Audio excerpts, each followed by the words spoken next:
So when we're making support boards, what we actually do is glue two MDF boards or masonite boards together.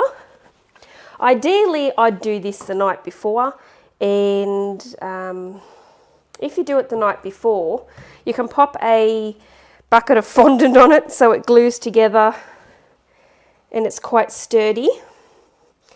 Now, because we make so many of these, we've actually made a template. So this is just a STD card, which I've found the exact centre. Now, what we do is we use 6mm dowel and we drill a 6mm hole in the centre of the board. The reason why we use exactly the same size drill piece is so it's a nice snug fit. You don't want it to be moving around in there. So I'll just put a 6mm drill piece in the drill. If you don't have a drill at home, I would highly recommend you duck down to the hardware store and get yourself one, because you'd be surprised how often you use it for cake decorating once you get started. Oh, the other thing is, if you're doing this in the house, just be mindful to make sure when you're drilling, pull your board right over the edge of the bench. So when you're drilling a hole, you don't actually drill straight through your bench top. And try to keep the drill at a straight angle. You want the hole that you're drilling to be perfectly straight.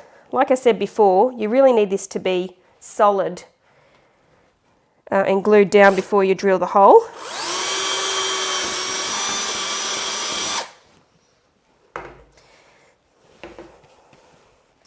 So once you've got the hole drilled, remove your template and get a little bit of tape.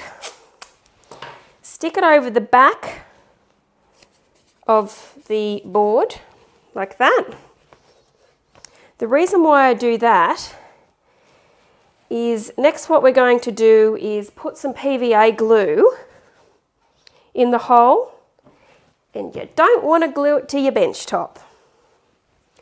Now if you can get a craft knife, a Stanley knife or something, and just cut off a tiny little bit of the dowel, just so when you hammer it into the hole it's easier to get it started. Now, while you're at the hardware store, get yourself some drill pieces and a hammer.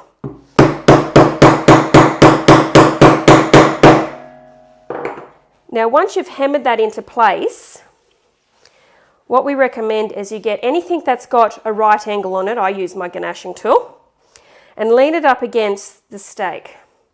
As you can see here, it's not at a perfectly 90-degree angle, therefore your cake is going to be wonky if you don't straighten this up. So I just pull it across a little bit, and see how that's so much better? Now I turn it by 90 degrees, and I do it again. And I keep going around until I've got it right. Because you're going to want to leave this to set so the PVA glue dries before you actually use it.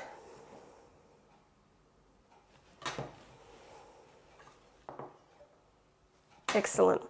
Now, the next thing you need to remember is once you have that made, you need to remember that any cake setup board you put on that is going to need a hole in it as well. So we also make a template for this one. This is just your card, STD card. And we actually drill a 10mm hole through the center of this one for the reason that if by some chance when you set up your cake and you've drilled your hole in the center of this, if by some chance you didn't get it exactly in the center, when you thread this on the top with your cake on top of it, you can actually have a little bit of wriggle room to get it right. So you can just shuffle it along with the spatula. So what I actually do is just pretend the cake's here. I get the spatula and I sit the spatula right underneath the icing until I hit it, and then I just quickly little nudge it until I get it in the right spot, and then I get my ruler and I measure all the way around the edge to make sure it's nice and even. So that's how you set up a board with a stake. It transports cakes beautifully, and you can actually get a substantial height on a cake and transport it constructed, so you don't have to do on-site construction. I find that I prefer to finish my cakes in the studio. Sometimes that's not possible, but I prefer to do it that way and then just deliver the cake. You'll have more success delivering if you've got a support in the center of the cake.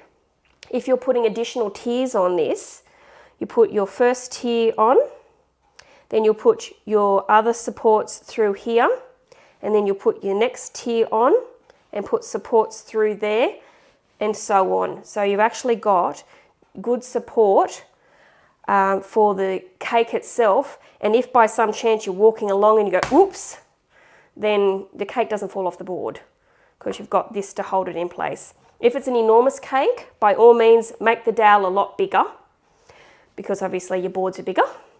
And don't forget, because you've got two boards glued together here now, that you need to cover your board here with a ribbon, otherwise it doesn't look so great. Either way, this is a great setup for your cakes. Thanks for watching. If you found this video to be useful, make sure you follow us on Facebook, Pinterest, Instagram and YouTube. We'll be putting videos up every week, and don't forget to share it with your friends.